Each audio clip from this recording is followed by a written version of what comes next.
Welcome everybody to the Extra Crispy Extra Wet podcast. Come on in the room. Come on in the room. Y'all know the young aunties. We don't come into a room without introducing ourselves. So we're going ahead and get it started. I'll start with myself. I'm Auntie Kirby, aka Where's Kirby Ann, aka the West Side Woodnymph, and I'm checking in from the SWATs as usual. I'm gonna give it over to one of our recurring aunties, Killer. Tell them who you are. Unmute yourself. I'm sorry. Hey, everybody. I'm Aunt Kaylee, aka Killer Kaylee with no kills, aka the original Kaylee established in 1985. Hashtag stop gentrifying my name. Period. And also to one of our new aunties, go ahead and introduce yourself, Auntie T. Hey y'all, my name is Auntie Trisha, no CIA. You spell my name Trisha. Also, reading is fundamental. There's no P in front of my name. It's not Patricia, y'all. It's just Trisha. Also, period. And last but not least, our extra special guest. Introduce yourself. Hi, everybody. I'm Mr. Gerald out in the West, reducing stress. On here with these aunties. Yes. Yes. Thank you so much for joining us. We appreciate it. We appreciate it. Audience, those of you that are listening or watching, y'all are going to really enjoy this. We got a special episode set up for you. So we're going to keep it going like we always do. Now, y'all know we got to talk about our wing orders for today. Now, we in the South again, so we're going to let our guest, our extra special guest, give us his order. What you eating on today, Aunt? I need Tabasco sauce with butter on mine with some powdered ranch dressing, some ranch dipping sauce, carrots, celery, and a large lemonade. Then I need to pull my shoes off. Period. Love that. Love that. That actually sounds good. I might have to try that. Publix, here I come. Auntie Trisha, what's on your plate today, girl? I've been really wanting some Korean barbecue. So I'm talking about the pork, the beef, the chicken with all of this marinades and the side dishes, the kimchi, the bean sprouts, a little soju, right? I'm trying to do very Korean barbecue time. Okay, period. And Auntie Kayla, what you eating on today, girl? I think I'm gonna have some habanero. What was from Buffalo Wild Wings? The habanero mango Yes. boneless wings. Yes, with some Mhm. chunky blue cheese and a side of celery. That's my order for today. Period. Well, I'm from the SWATs. I'm gonna keep it real West Side today. I want some lemon pepper hot, extra crispy, extra wet. I want my fries swimming. I want extra chunky blue cheese from JR Crickets. Yes. All the celery you can give me. And I'm gonna do a half lemonade, half peach drink because of Ooh. course, I want my blood sugar to be high. So that's what I'm dealing with today. And I might even have a slice of cheesecake, probably something that I made on my own. We're gonna see. Well, good. Glad everybody's got full plates today. We're going to get into it. Let's move into really quick our auntie of the week. So, y'all, considering that we have a really amazing guest, I decided that I would have an auntie that is close to some of the expertise and some of the conversations that we're going to be having today. So, our auntie of the day or auntie of the week is actually going to be Valerie Ford. May she rest in peace. Some years ago, due to a domestic violence case, she and her daughter were slain by the father and uh, boyfriend at the time. And we now have Valerie's Law, which is up on the ballots and is going to be voted on soon, making sure that domestic violence victims and people who are survivors of domestic violence are able to get the care that they need. In this particular situation, Ms. Valerie Ford was consistently contacting police, letting them know that she was dealing with a situation, a circumstance that she couldn't handle on her own. And unfortunately, in that circumstance, she was not believed and help was not given to her in the way in which she needed to, which unfortunately led to her death. And so we want to honor her today. May she rest in eternal peace, her and her daughter Jazara. And that is our auntie of the week, Miss Valerie Ford. Moving forward, we're going to take a look at a couple of pieces of things with relationship and romantic here in Atlanta and the Georgia area. Auntie Kaylee, tell me about what's going on in Beaufort. Well, there's a little love lost, or maybe no love lost for some of these people. So, there's a story about a love triangle. The Gwinnett County Police Department believes 27-year-old Antonetta Stevens and 17-year-old Janine Gonzalez lured 30-year-old Ashley Bocanegra to an apartment on Buford Drive on August 11th. It appears that Gonzalez's brother was involved in a romantic relationship with both Stevens and Bocanegra. After an altercation with the two women, Bocanegra arrived at a local hospital with severe injuries. A few hours later, she died. So Stevens and Gonzalez have been arrested and charged with aggravated battery, robbery, and felony murder. So rest in peace to Miss Bocanegra. I don't know. How do y'all feel about this? I mean, obviously it's tragic. It's always interesting that the woman will go after the other woman instead of the man who like is supposed to be the one that y'all have a commitment with or to. But I don't know. How do y'all feel about that? Yeah. Auntie Trisha, do you have any thoughts on that? I have so many thoughts. Because one, with all these lonely men, why would y'all be fighting over the one? We just found out women are choosing. Why? Why are we killing each other when there's so many lonely men online? Find one of them, you know? But also this baby that's 17, why is this your business? The man is 30. The other woman is 27. What is this child doing in grown folks' business? I'm very confused about a lot of that's going on. Listen, I don't know exactly what the age of consent is in Georgia, but even if it is 17, yeah, you probably want to stay out of grown folks' business. That's a lot, and we hate that somebody had to lose their life over this type of situation, but it also just sheds a light on the fact that we've got to start having different kind of conversations with our kids. Again, like you said, stay out of grown folks' business. Be thoughtful about the type of people that you hang around.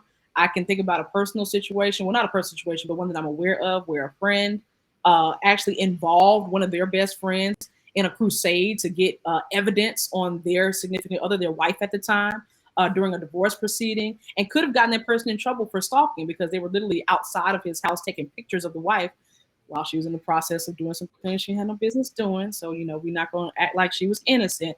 But at the same time, y'all, we got to be careful out here. That is crazy. Mr. Gerald, have you ever witnessed any type of love triangle situations in your counseling and therapy experience?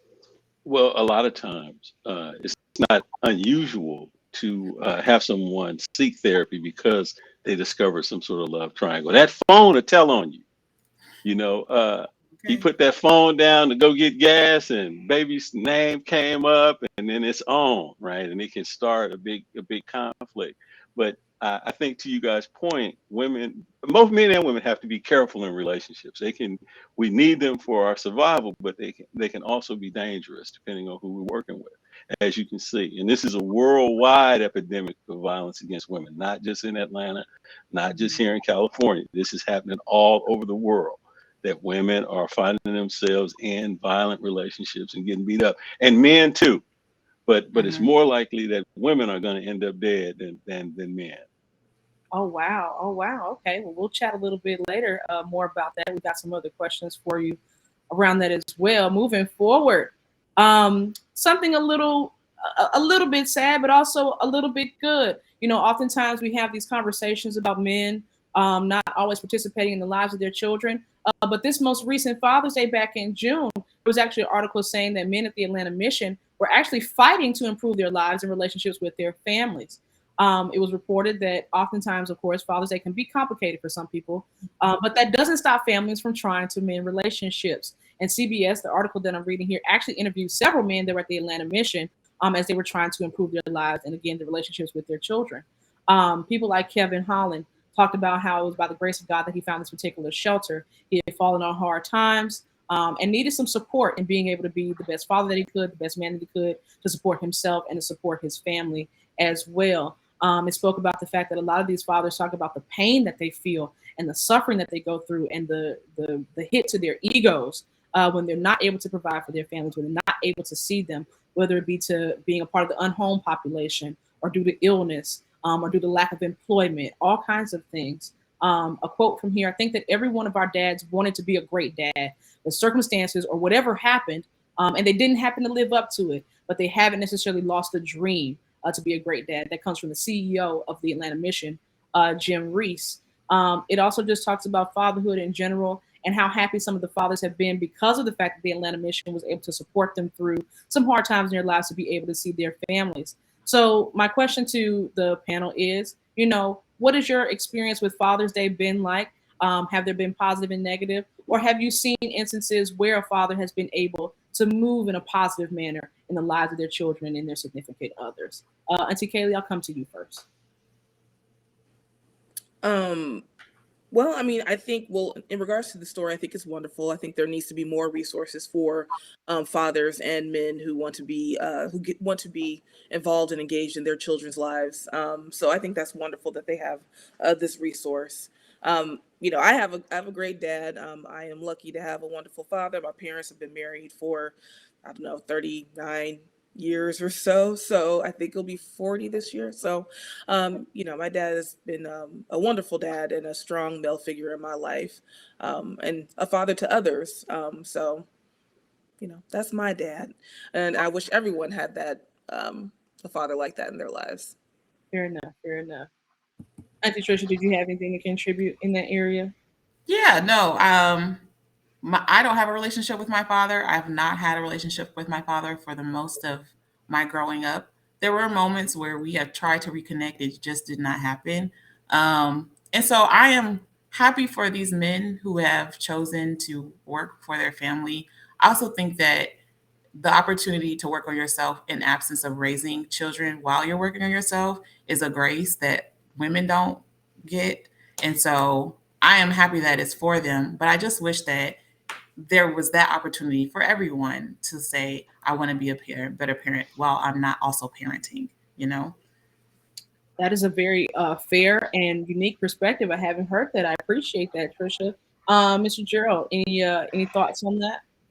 Well, my relationship with my dad was kind of bittersweet. He did the best he could, but he came up short in some ways. And I didn't really know my father as well as I would have liked to until I got into recovery myself.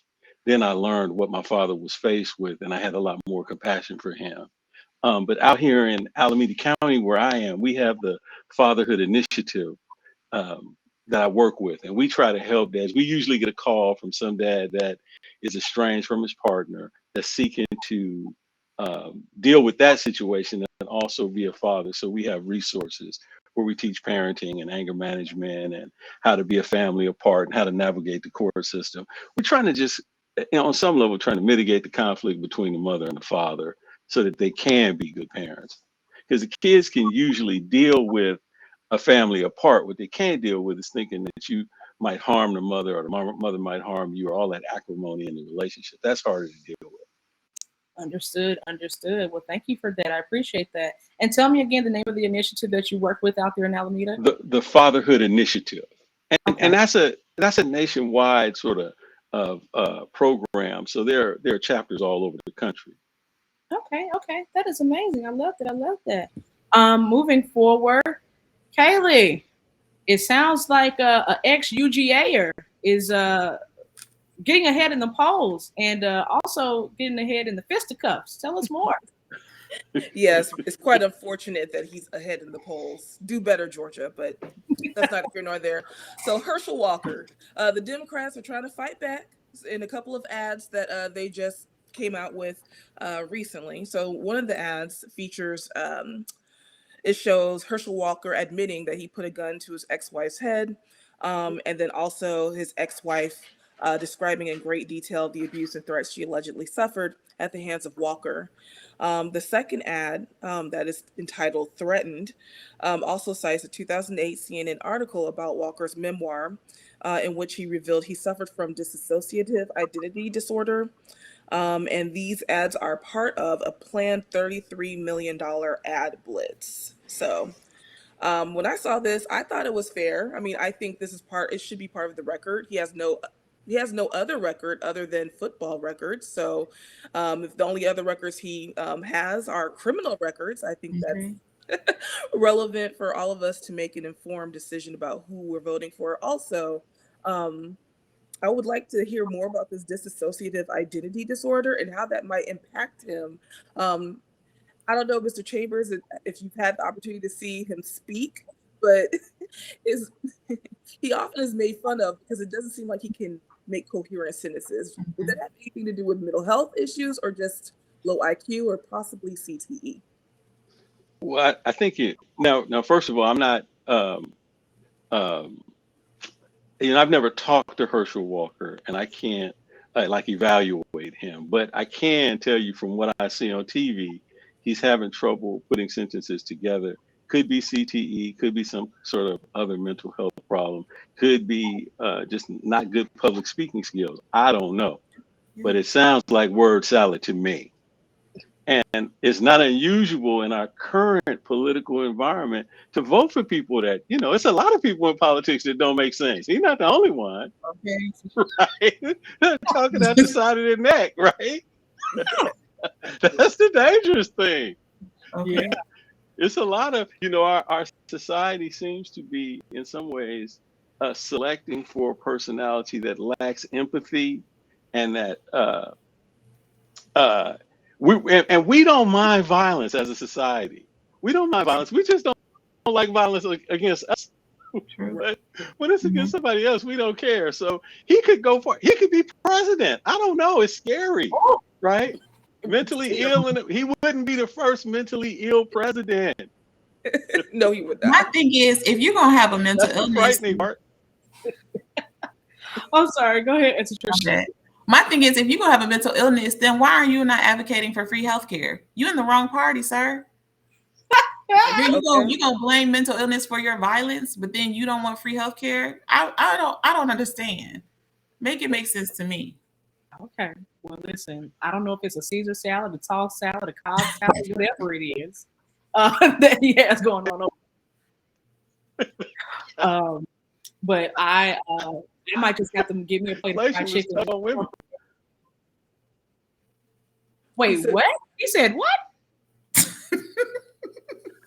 I said he said inflation was hard on women because y'all got to buy groceries. Oh, he said inflation was hard on women because you guys got to buy groceries. Oh my that's what he said. Yeah. You know what? Jesus be an EBT card. Moving on. Our next story, actually, this is from earlier this year. There were a lot of data that was collected around how domestic violence actually increased. To Mr. Gerald's point earlier in the conversation, over the course of the pandemic, it actually increased by about 25 to 33% globally in 2020. And specifically in Georgia, it was about $5 million requested from the Georgia Budget Office to help victims and service programs and shelters, which were struggling during that time point. Most beds were full. A lot of women were having trouble getting out of domestic violence situations. And then apparently from March 2020 to October 2021, it was only about $5.8 million as a new operating cost domestic violence budget for violence shelters. And then even some closed down. And so to Mr. Gerald's point about it being a global issue and it impacting Georgia, did any of you all, if you're willing to share, have any friends or family that were dealing with any issues that were hard to get out of, or were trying to assist others that were trying to get out of domestic violence situations here in Georgia and the Atlanta area? Yeah. Unfortunately, my sister is the person who is often the violent partner. And so in that situation is a complicated because my relation is not to the person who is the victim. My relation is to the person that is the, I don't know what the word is for the person who's not the victim, the harmful one. The perpetrator, maybe? Perpetrator. Thank you. Right. And so the complication is only that you want to protect those who are being harmed, but you also, it's a hard thing to do. And it was it lasted, I want to say, everyone got safely out of that situation.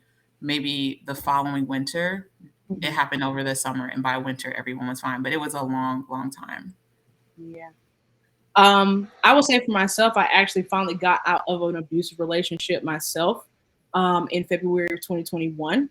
I won't share a whole bunch of details just because it's still a little bit fresh, but I can say that the pandemic definitely brought a lot of behavior to the surface in my relationship. And so finally getting an opportunity to see pathological lying for what it is, emotional abuse for what it is, spiritual abuse, financial abuse for what it is, and even unfortunately experiencing two isolated incidences of physical abuse. Oftentimes people talk about, well, why doesn't she leave? And what's wrong with her? And she's got to be crazy. And why would you stay with that man? a lot of times, and I'll only speak from my perspective and people that I've had a chance to talk to, you don't always realize that you're in an abusive situation. And especially when there's no physical abuse that is actually happening at that point. Emotional abuse, financial, spiritual abuse, it can be very tricky because you can think that you're just having arguments over the same arguments over and over again, when in actuality, the person is just stringing you along and you're asking for solutions and saying, well, please, would you do this? And it hurts me when you do this. And would you not say these types of things? And they'll apologize and, be quote unquote empathetic or sorrowful initially in that initial interaction. But as time goes on and that apology, or should I say the goodness or the realness of that apology sort of wanes, the behavior starts all over again. And so, I was definitely confused, because anybody that knows me would be like, well, why would she be in a situation where these kind of things are going on? But sometimes, because #chemical love, because it is a chemical, you can convince yourself, or at least I convince myself, because my therapist always tells me to use I statements because I have a tendency to say you. I convince myself that, well, you know what, if I just continue to repeat myself and continue to share how harmful this is, that it will get better. And this person will begin to, because they say that they love me, they'll begin to adjust their behavior, because I've adjusted my behavior when you've communicated to me things that you don't like, things you don't appreciate. But there was no reciprocity there. And so I think that's a good time to transition and to actually get into our feature, which is Mr. Gerald today. So again, so excited to have you. One of the first questions as it relates to you and your background that I wanted to ask is, what made you become a marriage and family therapist? I think it found me, right? I come out of one of those households, right, where I was always trying to figure out what the heck is going on here. As a kid, I was wounded in some ways. My mom and dad had a domestic violence situation going on, and me watching them interact, it informed my beliefs about women. It informed my beliefs about men. I was a little empathetic kid, and I just never felt okay with that. And I was always just trying to figure out what happened and what was going on and how to protect myself. Didn't like my father, loved my father, didn't like my mother, loved my mother. Just a lot of confusion. And so my psychotherapy work just kind of was always something that I was interested in, even if I didn't know it. Like, what's wrong? Why am I going through this?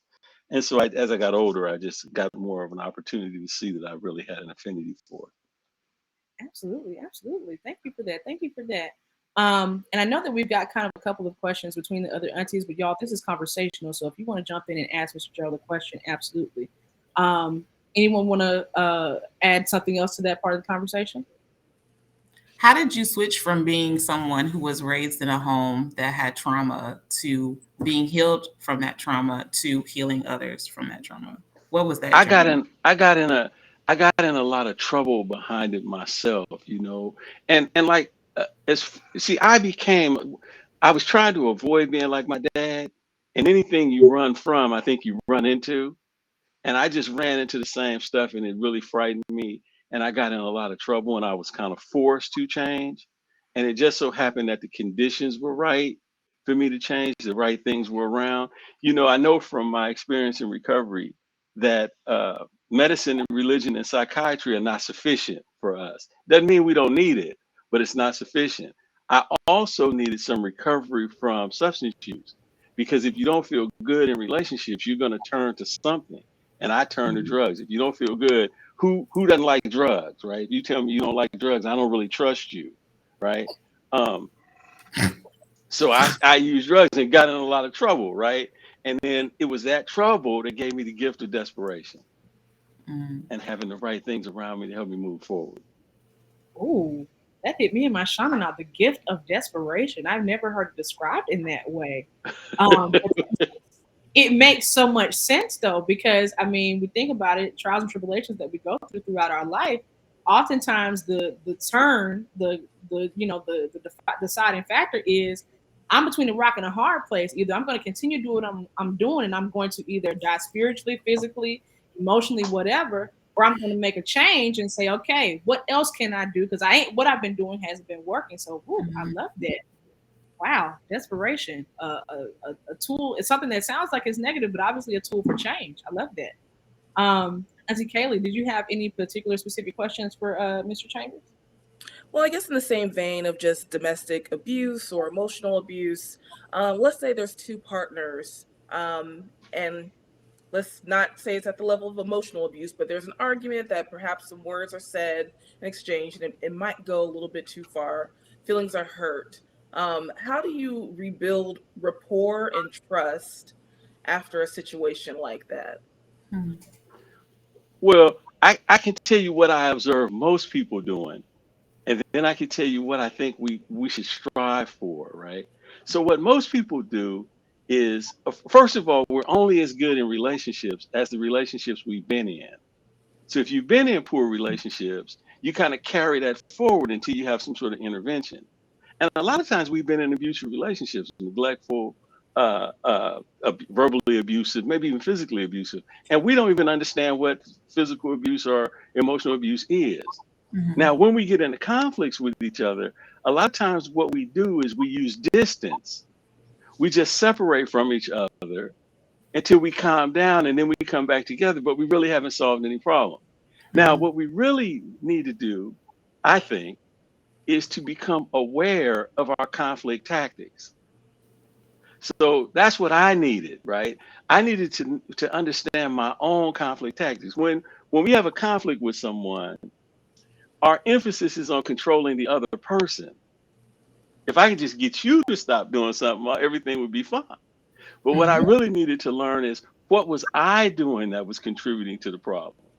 And then once I can bring my conflict tactics under my conscious control, I do much better in relationships. That's where I've been really successful. Now, conflicts are hard now, don't get me wrong, but I just become more aware of how I, through my failure to accept personal responsibility, I actually create my own problems. Mhm. See, I Ooh, come from one of them households where we start hollering and we start yelling, and the minute I have a difference of opinion with you, I want to start doing stuff, right? Mhm. And I just had to become aware of that. Everybody else knew. I was the Yeah. last one to know. And so what happens when, yeah, you do come from a family where maybe you communicate loudly or you start yelling, and that's a trigger for the other person. And even though it's like, that is my argument style or whatever, I didn't understand how that could be a trigger for someone. How do you move past that in a situation where that person may have been an emotionally abused person or in a domestic violence relationship previously? Well, you know, I need to be able to basically do three things. I need to say what the problem is, how that problem makes me feel, and what I would prefer. Right now, even though you do that, it doesn't mean that the other person is going to change. And at that point, I have to be willing to enforce my own boundary. I need to do something. Let's just say other people don't change. I do, right? So now that's a hard thing when you invested with somebody and you moving in and you living together and you got everything intertwined like that. And so some of the problems, some of the conflicts that we have with intimate partners cannot be resolved. They have to be managed. It's not like like you do with a light bulb, where you just screw out the burnt out light bulb and put another one in.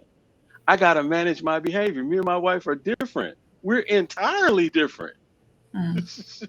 She don't like the same stuff I like, and we have to work through that, right? And we have to both be in a successful relationship. We have to both be willing to do that. Right. Mhm. I don't Absolutely. know if that answered your question or not, but I mean, yes, listen, come on, manage, not resolve. It's Trisha, you had a follow up? I did, but I feel like you answered it. My question was going to be, if what if the difference is just cultural? So there's no harm involved, there's no healing that needs to be done, but because of their cultural upbringing and the partner's cultural upbringing, there's always tension and conflict. Is it still just about managing my own self, or is that where you walk away? well, there's this thing about compatibility. Can you tolerate it? Can you stand it? Right? Like some of these problems with intimate violence and conflict, we don't know until we get close to people. I have a condition that the closer I get to you, the more uncomfortable I get.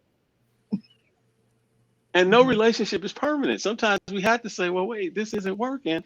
We got to do something. We got to step back. We got to to do something else. That's the hard part, you know? And I don't think necessarily conflict is bad. There can be constructive conflict. If you kill the conflict in a relationship, you kill the relationship, Hmm. Ooh, right? When people come to me and they say, we haven't had an argument in 10 years, 5 months, 5 minutes, I'm like, who checked out? Hmm. okay, You know, fair. because we're different. And think about it like this. Here's a good way to think about it. The baby cries, right? The infant cries because he's dependent on the mother or the father. And he's crying to let you know that, hey, I need some help. That the conflict is taking the place of crying after we get older. The conflict is me trying to say, hey, something is going on in this relationship and I need some help. How empathetic is your partner? How attuned is your partner? Those are issues of compatibility that we need to explore while we having tea on that first date, before we move in and before we start mixing bodily fluids and all that kind of stuff, right?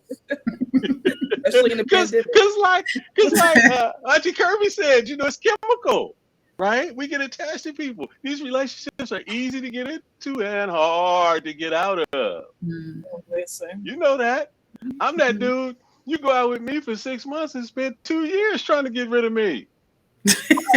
I'm that dude. You need to stop. Yes. Triggered. Y'all laughing. I know y'all know what I'm talking about, huh? Yeah. No. No, exactly. Oh, I do. I absolutely do. I feel like this is a good time to transition into some of the questions that you sent, Trisha. If you don't mind, can you jump into a couple of those?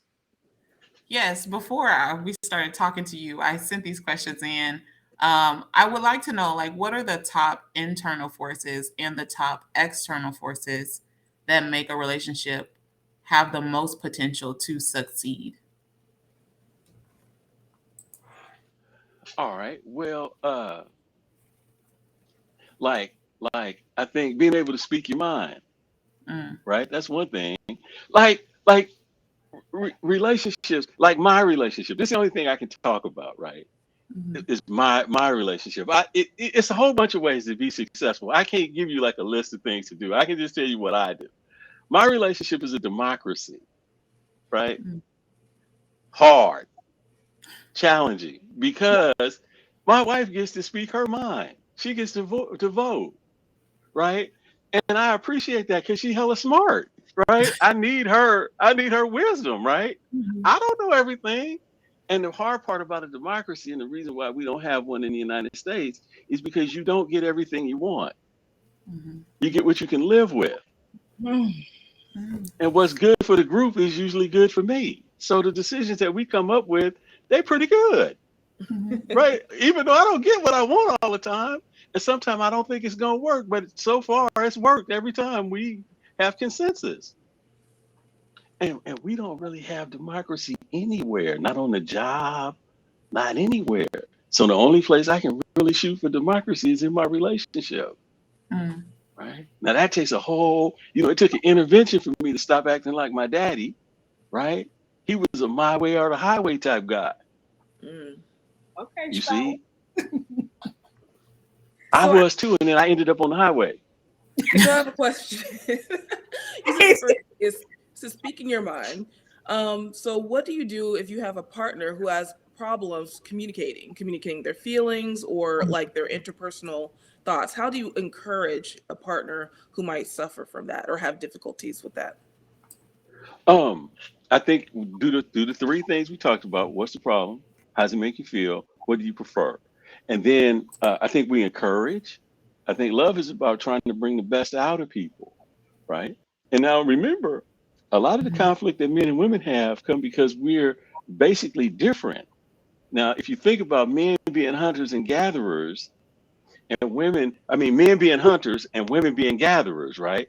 Women would be at the base Mhm. camp, taking care of children, coordinating food, picking nuts and berries. We're gonna live off that. 80% of that activity we're gonna live off of. I'm gonna be out hunting for food with other men. We're not gonna talk. If you out there talking, you're gonna run off the game. So men, for the most part, don't talk the same way women do. So some of it is going to be, I'm accepting that he's a little bit different, but I'm also encouraging him to work on his communication skills at the same time and trying to be patient with that. Now, in order to make a relationship work, we got to be willing to work on the stuff that's coming up now. If he's not willing, there's not much you can do.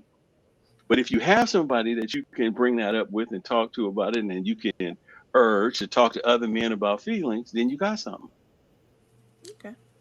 Okay, feelings. That is a word that keeps on popping up, which brings me back to some of my own individual therapy, where my therapist was teaching me about. Because when I initially went into individual therapy last year, my therapist recognized that I tend to think more than I feel. And she taught me an important balance of understanding that wise decisions come from what you feel and what you think. Because if you only use what you feel or only use what you think, the decision may not be wise and it'll be unbalanced, and then the outcome will not be good for you. But speaking of feelings, what has been your experience with helping either couples or individuals recognize what their feelings are? Yeah. See, that's a good question, right? My dad was alexithymic. That word means no words for feelings. So he wasn't able to help me identify and label my feelings. That's part of the reason why he was acting out, and that's part of the reason why I acted out, because I could only make you feel what I was thinking without words. I was lashing out because I didn't have the vocabulary. That's why Mhm. therapy didn't work for me when I first entered it, because I didn't have any words for feelings, right? So we need to put and in order to do the three things that I'm talking about, what's the problem? How does it make you feel? This is different, right? These are two different statements. When you come home late, I think you out with another woman, right? That's one statement. But when you out late, it makes me feel inadequate. That's a completely different statement. And if you Mhm. can't say anything about feelings, you're always basically accusing and blaming another person. So that's what I'm trying to help couples do. That's the problem a lot of times that they're having. When I walk in the house and I see dishes in the sink, I think you've been sitting on your ass all day. That's different than, that's dang, we getting ready to fight, right? Mhm. That's different than when I see dishes in the sink, I feel frustrated, right? Mhm. I would prefer that we figure out a way to keep the sink clean. If you can't do Mhm. that, stay out of a relationship. And I think a lot of people have problems with vulnerability because to Sure. put it back on me and how that makes me feel, if I say I feel inadequate or you're making me feel this way, a lot of people have problems like even expressing that, and fear that the person might weaponize them. But of course, if the person does weaponize those statements, that's not the person for you, right? Right. And again, we're shooting for safety in relationships. A lot Mhm. of us don't have a lot of experience with interpersonal safety. Mhm. Men feel unsafe a lot of times. We don't speak up because we think we're going to be rejected. A lot of times, the won't nothing mess your life up like another dude. Even men, we tell each other, "Oh man, you can't tell her that. You a simp." Look at these cats on the internet talking about relationships. They Yeah. bitching, moaning, griping, and complaining and blaming women. They're not talking about feeling vulnerable, Hmm. right? So men, we get bad information about how to be in relationships. So say there's another young man that is struggling with talking about his emotion, or a person, any young man, young woman, who is young or old, a person, right? Who is struggling with talking about their emotions and their feelings. How do they get to that point outside of a relationship?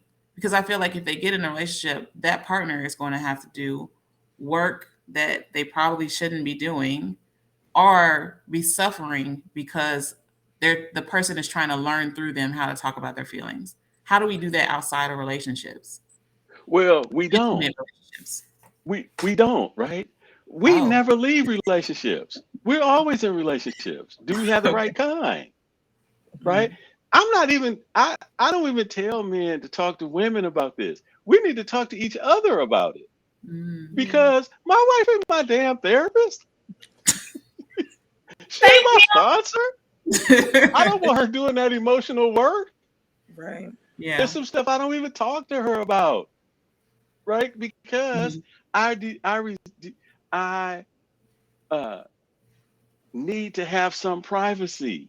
I go Mhm. someplace. I go to a meeting and talk about that, so she don't have to deal with that.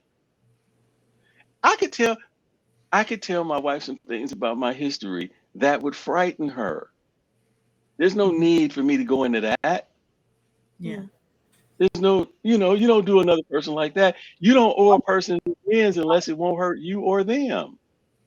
Mhm. Right. And it's not being dishonest. I got someplace to talk about that, the process that you can do that in therapy. You could do that in a 12-step meeting. You could do that with the right homeboys. But you got to have some place. And Mhm. sometimes because we feel like individuals in this society, men don't think relationships are important. Mhm. We don't survive without them. Wow. Ah, you hit on something very important, which is this idea of privacy, individual privacy in a relationship, and understanding what parts of yourself or your history to communicate with your partner. Mhm. And I can say honestly that that was something that I struggled with, not just in a romantic relationship, but in friendships, because I grew up in a space where my business is everybody's business. I had to Mhm. tell my grandparents every single intricate detail of my life. And so getting older, I felt like I wasn't bonding with someone if they didn't have a 360-degree view of me. Now getting into my mid 30s, I'm understanding like, yeah, you don't need to know everything because everything about me is not going to impact you in certain ways. Right. So, you Right. know, if you could just expand on that idea of personal privacy in a relationship and not just in romantic relationships, but period, understanding essentially boundaries, communication boundaries. Right. Well, if you feel uncomfortable about yourself, you might think that in order to feel better, you need to tell everybody everything. Mhm. But I've been in relationships with women where I told them some stuff about my history and they start running so goddamn fast, I wanted to start running.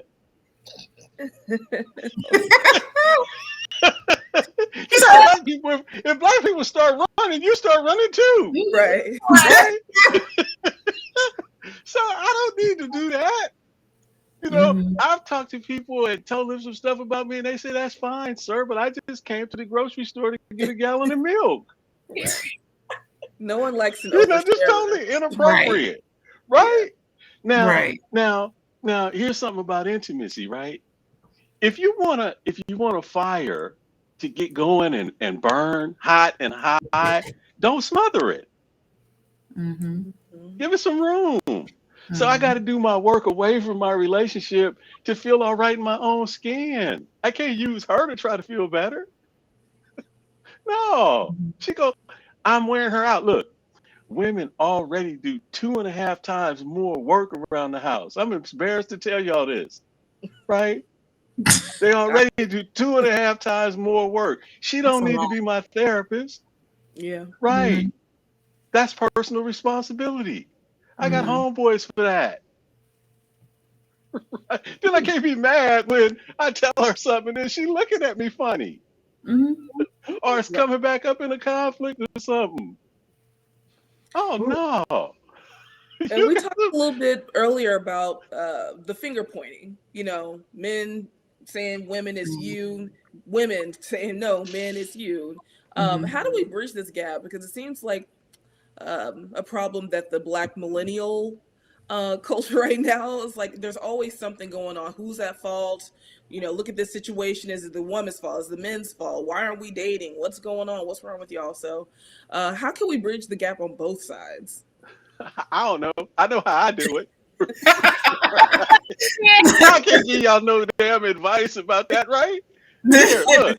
You swimming with somebody in the swimming pool and you push their head down, it don't make you no higher, Mhm. right? Right. What if I Mhm. sound like talking crazy about my wife? I chose her, Mhm. right? So Oh. blame doesn't get us anywhere. After you get through blaming somebody, you still got to deal with the problem you got. Mhm. And in some of my videos, I talk about this, right? Mhm. Like if I need my wife, I need to be able to turn to my wife. I don't need to turn her into some adversary or some monster, right? This is a critical relationship. So I think positively about her. I don't blame her for anything. That's personal responsibility. I don't even blame myself. I was in a situation, I did the best I could at that time. That's what I knew. So now let's move into but I have the luxury of some recovery. I have the luxury of not being in a spiritual or emotional foxhole, and Mm. I can just look around and see that I made some mistakes. Sure, I did. She did too. And then how do we fix it? I want to be in the marriage. I ain't Mhm. holding my nose in it. This is critical. So I don't want to blame her, because if I start blaming her, she cannot turn to me. And remember, we're mammals. Mammals are different than other animals. When we feel overwhelmed or isolated and alone, we turn to each other. We don't climb trees. We don't burrow holes. As a first course, we need to. I want her to be able to turn to me, make Mhm. myself easy to talk to, and then I'm strong enough. I don't have to blame her. That's a weak move. I'll tell a man that you're in the weakest possible position, blaming her. What you gonna do about it? You can't do nothing about it, and you're likely to lash out at her. Mm. Ooh, okay. There's so much wisdom. I'm overwhelmed. This is great. Um, Ladies, do you all have any other specific questions? Because I'm gonna try to wrap things up around some of the internet banter that Mr. Gerald just spoke about. So if y'all have some other questions y'all want to ask, please go ahead. Nothing. No. No, we Okay. can move on. We can go to the internet banter. Yes. Yeah, so let's talk for a second about what the people came to talk about. So let me give some context to whoever may be listening or watching whenever this gets posted. I found Mr. Gerald because of the Psychology Today article uh, Mm. entitled "The Rise of Lonely Single Men," and his YouTube video was literally the only YouTube video that came up where there was a man, and specifically a black man, Mhm. a space of accountability and empathy about the subject matter. To the point that he just made a few minutes ago, a lot of it is millennial men and their rinky dink wackadoodle podcasts, Mm. um, and YouTube channels and Twitch channels and Snapchats and TikTokies talking about how terrible women are, how masculine we are, especially black women, how hyper independent we are, how angry we are, how we don't submit, how we're not as kind and submissive and nice and feminine as other races of women. And so we're constantly kind of being barraged with all of this. To your point, Mr. Gerald, blame, blame, blame, blame, blame. And we already have been jumping up and down saying there's a train coming as it relates to many of the men in our generation being emotionally immature. I won't have the financial conversation because that's a whole other situation. But at minimum, the lack of emotional maturity and the lack of ability to communicate with women in a way that is effective. So I would like to pose to the whole panel, what has been your experience of that? What do you want to see change around some of this internet banter? And what are some of the things that you are specifically tired of or experience in this space? So whoever wants to start, go ahead. I'll give it to Mr. Gerald. By all means. Hey, just let me say this right here. Just let me say this. White folks cut down all the trees to make boats to bring our black asses over here, particularly black women, right? They thought you guys were valuable, even if they said that you weren't valuable. They're not going to convince me that black women aren't valuable. Mm. Y'all got your problems. We got our problems, but I ain't blaming you. I'm trying to work with you. You guys are all beautiful women. Don't you valuable? Forget all that banter we hear. All right, now, uh, the black men in relationship, men in general, black men in particular, are having the same problem in relationships that white society is having. Mm. We have to be willing to explore Mhm. our new role, right? Black people are gaining access to places and spaces and all that, and white people got to get with the fact that you're not going to be running everything. You're not going to be running. Black men have, and men in general have the same problem. Women make more money. They got careers. Y'all bad as hell, doing all kind of stuff, right? We got to get used to changing baby diapers, running vacuum cleaners, cooking food, going to work, being supportive. That's our new role. If we're willing to do that, we can have successful relationships. just like white people can have a successful relationship with us in this society if they're willing to look at their new role. That's my belief, right? So the role of that article, lonely black men, it's a word for that. It's called evolution. Mm, That's all it is. We got to evolve. And if you don't evolve, it's a word for that too. It's called death. mm, So that's just what it is, mhm. right? I don't think black women don't want black men. I think y'all want black men if you can get them. If you can have one, I think you want one. I don't think black women don't want to talk to black men. I think you would if you could. Right. I don't think black men don't want black women. I think they would get one if they could. So we got to figure out, right, how to change our attitude and our perception. This is the way the racism is working. It's pitting us against each other. It's a proxy war. They using us against each other. In your neighborhood, it's other black people killing other black people. But that's the work of white supremacy. That's how it works. It pits us against each other. And we need each other. It's the only way we're going to do anything about what's happening. Turn to each other. Okay, I'm here for it. And Patricia, like you was about to say something. Yeah, because I have some pushback, right? Because I think like I have decided that I am no longer going to live towards the imagination of European white men, right? I need to imagine my own world, my own society. And so all of this that we're receiving from the internet trolls, right, is because they keep imagining our lives in this European male Yes. standard, right? And so how do so then like how does that what does that work look like as divorcing from this image, this imagination that never included my role in the first place? What does that work look like in our own community?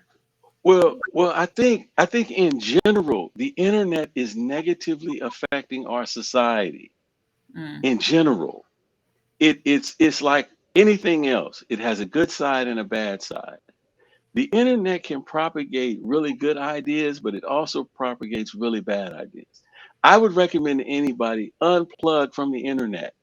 Mm. Unplug, right? And Trish, I agree with you. Stay inside your hula hoop. Create your own world, right? Remember, relationships to me are about attraction and not promotion.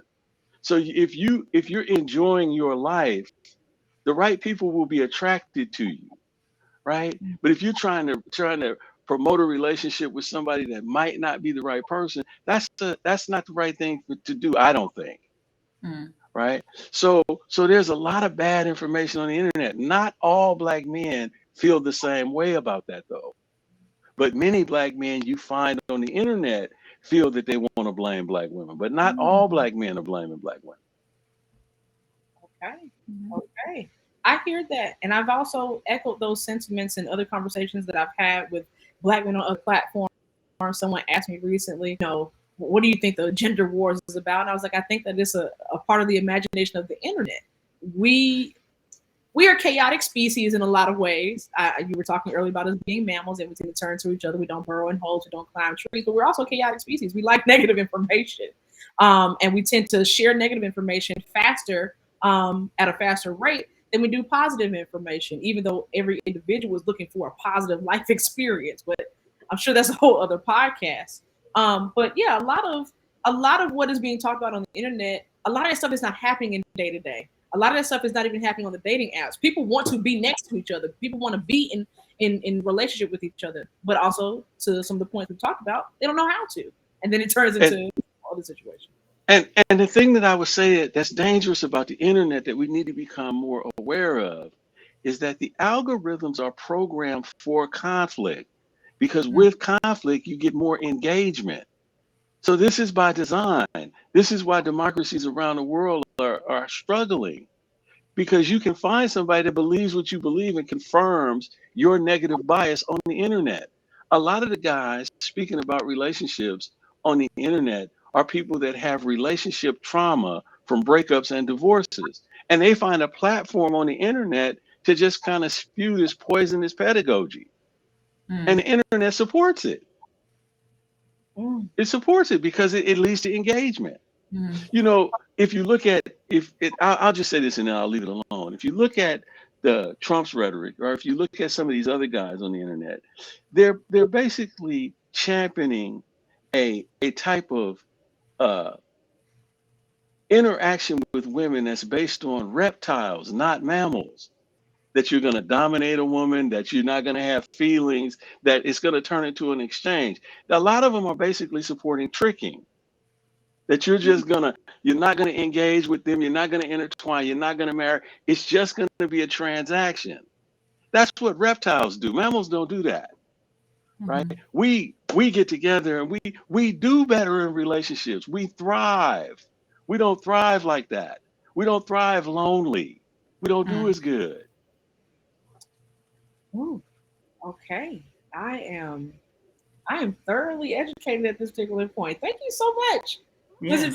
This has been great. And I hope that everybody that gets a chance to listen to this, like I said, a lot of to the points we've been making about folks not seeing content on the internet that is actually wholesome and good for you and is going to be helpful in building better processes and communication in your life is not there. So I hope that we've been able to achieve that. So thank you so much for all that wisdom.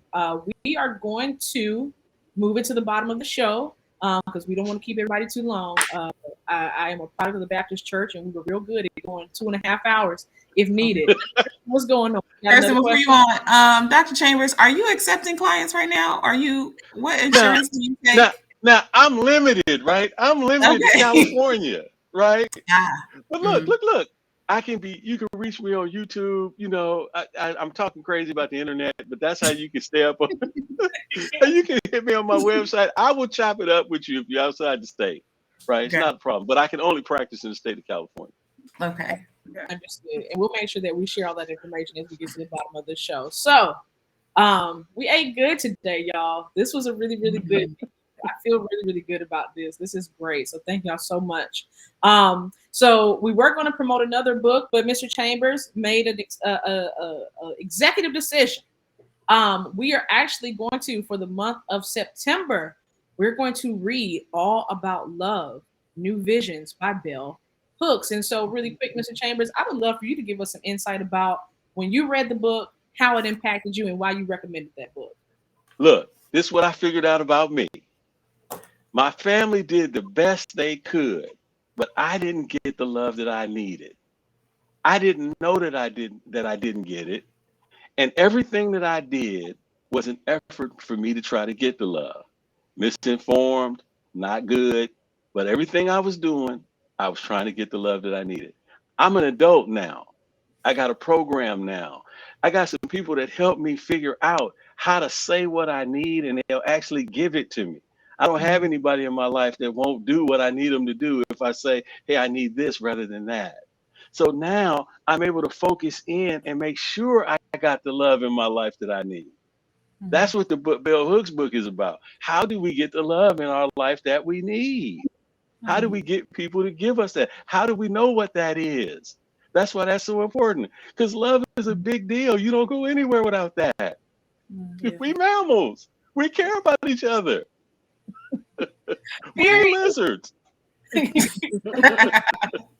Well, duly noted. What I got from it is I need to get some lizards about my circle. So with that, y'all make sure that y'all get a copy of All About Love, New Visions by Bell Hooks. And of course, may she rest in peace. She recently transitioned. But we appreciate all of her work and everything that she contributes to the literary world and also to any diasporic adventures and endeavors that we will all move into eventually. Okay. Moving to one of the fun parts of the show. And of course, if people don't have one, I always have one. Let goes. As Auntie Nick would say, sometimes in this life, you go to the wing spot, you order your food, get it home, try to nibble it up, and them fries is cold. You gotta let it go, you gotta return. Anybody have any let goes or returns today? Auntie Trisha's nodding her head, so we're gonna go ahead and let you go first on the on program today. Thank you. So I am letting go of people trying to make old things seem new. If this is old, we have done this before. We do not need to repackage this or to stress over it or to be chaotic just because you feel like it's a new thing. We've done this before. It's old. Don't make it new. Okay. I'll just Let it have go. an expiration date on it. I'm fine. I love that. I love that. Thank you. Anyone else have any let goes or returns today? I want to let go of these internet trolls that have all of us up in arms over non-issues. Okay. Letting them go. And I just want to encourage people, like Mr. Gerald said, to unplug from social media. It's not healthy to be in that world all the time because people are trolling us. Don't fall for it. And not the cute. And my let go is let go of blame. Mm. It's not helping you. Let go of blame. Okay. Yeah. I'm here for that. And so is Striker. Striker said, yes, get rid of it all. Well, you know, in that same vein, I'm going to say let go of your ego today. A lot of times, and I can say this for myself, operating in my ego has not been fulfilling for me. It is so much more fun, so much more enriching to be in a vulnerable space, be honest, be authentic. It's okay to speak scared, even if your voice shakes. Auntie they tell me all the time, still say something. So I'm going to let go of ego today. We're going to have a little ego death here on the episode. So definitely appreciate that. Thank you all so much for your let goes. And last but not least, the to-go box. Sometimes you go to the cookout, got some leftovers. You want to take some potato salad, some macaroni and cheese, some baked beans, a little bit of grilled chicken. You know what I'm saying? A little red velvet cake home. You wrap it up. You want to take it to go. So does anybody have anything to give to the people for this week to go and possibly, you know, carry them through the week? Something that you want people to nibble on. Anybody want to go first? I'll Yes, go. baby. Okay. I'll go. Hey, how about gratitude for the smallest things you can think of? The small things, not the big things, the small stuff. It's an antidepressant. A word. Hold Okay. on. Auntie Yeah, Faye's okay. notes. And medication. Okay. Love that. Love that. I'm so here for that. But seriously. So you wait. I do want to kind of expand on this. You said that gratitude is a kind of a medication. Can you expand Antidepressant. on that a Yeah, little bit? antidepressant. Yeah. I mean, it doesn't mean you don't see the negative stuff, but make sure you see the stuff that's working in your doggone life. What's working? Do that. Yeah. Mhm. Don't, don't get blinded by stuff that's not working or that scares you. We got a lot to be grateful for Yeah. all the time. Amen. You know what? I don't think I can do no better than that. Anybody else got any to go box today? I think Miss Trisha did. Auntie Trisha. Yeah, I do. And this from Dr. Chambers. I'm stealing some of your words from earlier. We didn't talk about it much, but at one point you said, just because it's not sufficient doesn't mean you don't need it. And I feel like I operate in this isn't fulfilling me, this isn't working for me, but that doesn't mean I don't need it. I still need it even though I don't find it sufficient, right? And so I'm taking that. Thank you for that because I felt like I heard that very clear on my end. Yes. Oh, I It's love just that that. we may need more than that, but it doesn't mean we don't need that. Yeah. Love that. So much wisdom. That's why I'm so excited, y'all. I was really, really excited to get Mr. Chambers on. He's so amazing. With that said, we have definitely reached the bottom of the show. Anybody listening or watching, make sure that you follow the Extra Crispy Extra Wet podcast on Instagram at Extra Crispy Extra Wet. Make sure that if you have any comments, questions, concerns, or even emotional outbursts, critiques, or feedback for us, you can email us hello@extracrispyextrawet.com. If you want to get some nibbles, a few bites, or maybe even you want to gobble up a buffet of Mr. Gerald's content, you can find him on YouTube. Tell him how to find you on YouTube, Mr. Gerald. Just go GeraldChambers.com. You go to my website. Just go to YouTube. I don't have a big channel, but I try to, just be helpful. And we're going to speak Thank you, life into God. that. You're going to have an amazing channel because a lot of people need to watch and listen to you because you're very calming. It's great listening to your voice. You speak wisdom. It's amazing. And obviously, also, y'all continue to visit us on Wednesdays for Extra Wet Wednesdays on IG at 8 p.m. Eastern Standard Time. Thank you, Auntie Trisha, for jumping on. Thank you, Auntie Kaylee, for all of your great questions. It was exciting for it to be your first time, Auntie Trish, and I hope you come back to join us. And Thank Mr. you. Gerald, I hope there's an opportunity for us to bring you back on. But above all else, peace and blessings. Thank you for coming to visit us. Y'all know how we do down here in the A. We don't say goodbye. We just say, all right, then, Hi Shawty. then, Shotty. Have a good one, y'all. Bye, y'all. Bye.